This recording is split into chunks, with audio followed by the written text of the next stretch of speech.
Big boss Malayalam season 6 തുടങ്ങി 50 ദിവസത്തോടടുത്തു.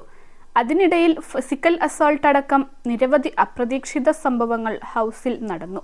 പക്ഷേ നന്നായി ഗെയിം കളിക്കുന്ന പല മത്സരാർത്ഥികളും അസുഖങ്ങൾ മൂലവും മാനസിക സമ്മർദ്ദത്തെ തുടർന്നും വളരെ ഡൗൺ ആണ്.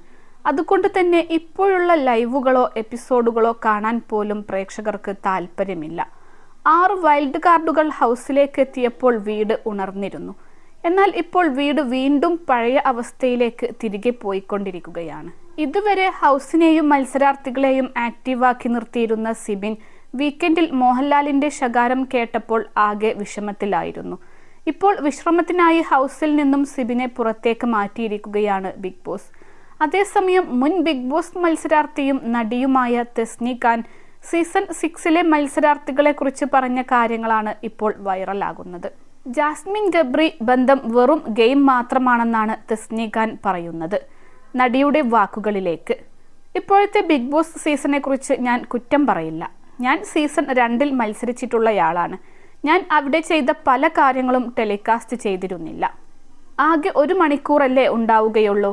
ആ 1 മണിക്കൂറിനുള്ളിൽ നല്ല കണ്ടന്റ് കൊടുക്കണം നമ്മൾ. അത്തരം നല്ല കണ്ടന്റുകൾ ഉണ്ടെങ്കിലേ അവർ അത് ടെലികാസ്റ്റ് ചെയ്യൂ.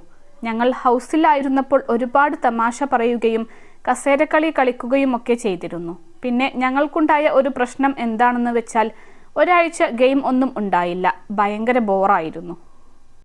+2 ഡിഗ്രി കഴിഞ്ഞവർക്ക് world's first AR VR class റൂമിലൂടെ സ്മാർട്ട് ഫോൺ എഞ്ചിനീയർ ആവാം. കൂടുതൽ അറിയാൻ വിളിക്കൂ ബ്രിഡ്കോ ആൻഡ് ബ്രിഡ്കോ. ആ സമയത്ത് ഞങ്ങൾ കസേരക്കളിയും പന്തുരുട്ടിക്കളിയും തമാശ പറയലും ചിരിക്കലും ഒക്കെയായിരുന്നു. ശരിക്കും അതൊന്നുമല്ല കണ്ടന്റ്. ബിഗ് ബോസിന് പറ്റുന്ന കണ്ടന്റുകൾ കൊടുത്താൽ മാത്രമേ അത് ടെലികാസ്റ്റിംഗിൽ വരികയുള്ളൂ. പിന്നെ ഹൗസിൽ നിൽക്കാൻ കുറച്ച് പാടാണ്. പലതരത്തിലുള്ള ആളുകളാണ് ഒപ്പമുണ്ടാകുക. ഒരാഴ്ച ഇമേജും ക്യാമറയും ഒക്കെ ശ്രദ്ധിച്ച് നമ്മൾ ബലം പിടിച്ച് നിൽക്കുമായിരിക്കും. ശേഷം നമ്മുടെ യഥാർത്ഥ സ്വഭാവം പുറത്തു വരും. പിന്നെ ടിവിയും ഫോണും പത്രവും ക്ലോക്കും ഒന്നുമില്ല. അതുപോലെ കണ്ടവരെ തന്നെ നമ്മൾ കണ്ടുകൊണ്ടിരിക്കുകയാണ്. അത് ഒരു വലിയ പ്രശ്നമാണ്. അപ്പോൾ നമ്മൾ ഡെസ്പാകും. പിന്നെ ഗബ്രിയുടെയും ജാസ്മിൻ്റെയും ബന്ധം ഗെയിമാണെന്നാണ് എനിക്ക് തോന്നുന്നത്. അവർ തമ്മിൽ ഒരു ബോണ്ടുണ്ടെങ്കിൽ അതൊരു കണ്ടന്റാണ്. അതൊക്കെ കളിയായി എടുത്താൽ മതി. പുറത്തു വരുമ്പോൾ ഒന്നും ഉണ്ടാകില്ല. അപ്പോൾ നമുക്ക് അറിയാൻ പറ്റും. ജാസ്മിന് സംഭവിച്ചതുപോലെ ഞങ്ങളുടെ സീസണിലും ഒരുപാട് പേരുടെ ലൈഫിനെ ബിഗ് ബോസിന്റെ ജീവിതം ബാധിച്ചിരുന്നു. ജാസ്മിൻ ഒരു മുസ്ലിം ആയതുകൊണ്ട് പുറത്തിറങ്ങിയാൽ എന്താകുമെന്ന് എനിക്കറിയില്ല. കാരണം മുസ്ലിംസ് മറ്റുള്ള ആളുകളെപ്പോലെ എല്ലാം അംഗീകരിച്ചു കൊള്ളണമെന്നില്ല. പക്ഷെ ജാസ്മിൻ നന്നായി ഗെയിം കളിക്കുന്നുണ്ട്. ഹൗസിനുള്ളിൽ എത്തിപ്പെട്ട ശേഷമുള്ള പ്രശ്നങ്ങൾ കൊണ്ടാകാം പലരും ബിഗ് ബോസ് നിയമങ്ങൾ തെറ്റിക്കുന്നത്. അവിടെ ജീവിക്കുന്നത് വലിയൊരു എക്സ്പീരിയൻസ് ആണ്. ആത്മഹത്യ ചെയ്യാൻ തോന്നും ചിലപ്പോൾ.